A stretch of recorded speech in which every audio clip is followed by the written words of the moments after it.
Dilemme mortel. 3e épisode. J'entends des pas qui approchent vers moi. Je tremble. Je tiens fermement mon couteau et ma lampe dans le creux de mes mains. J'illumine rapidement la pièce avec ma lampe torche. Il n'y a pas d'autre issue que la porte principale. Je fonce me cacher dans le coin, derrière la porte. Dans un grincement sourd, elle s'ouvre lentement. Une odeur de putréfaction emplit la pièce. J'ai le cœur sur les lèvres. Dans ma précipitation, ma lampe est restée allumée. J'éteins la lumière. Je suis plongé dans le noir, mes nerfs à vif. Quelque chose entre dans la pièce, puis plus aucun bruit. Je retiens du mieux mon souffle. Une voix s'élève dans la pénombre. Il y a quelqu'un ici ? Je sens de la terreur dans les paroles de cette personne, mais je reste quand même pétrifié. Je n'arrive pas à délier ma langue. Les pas repartent en sens inverse. Je suis pris de haut le cœur. Au bord de l'évanouissement, je me tiens contre le mur. J'essaie de me calmer, mais l'odeur est vraiment répugnante. Je me mets à vomir mes tripes.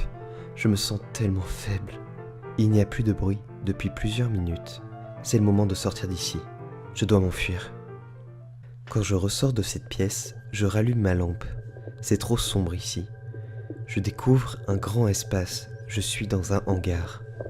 Le bâtiment est assez haut et je vois qu'une partie du toit manque à la structure. Les quelques étoiles que j'aperçois me font vibrer d'espoir.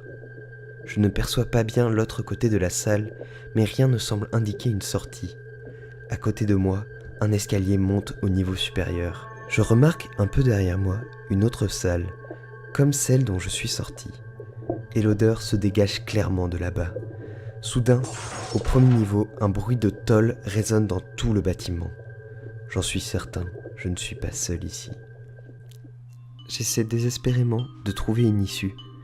Je ne suis pas sûr, mais quelque chose brille au fond du hangar. 2 fentes à peine illuminées me fixent dans l'obscurité. Cette vision me glace le sang et je recule. Je suis entre l'escalier et la pièce d'où émane cette odeur si répugnante. Je monte à l'étage. Je rentre dans la salle.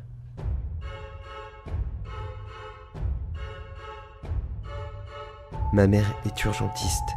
Elle m'a appris les gestes de premier secours. Mon père est garde-chasse. Je saurai me repérer en toute situation.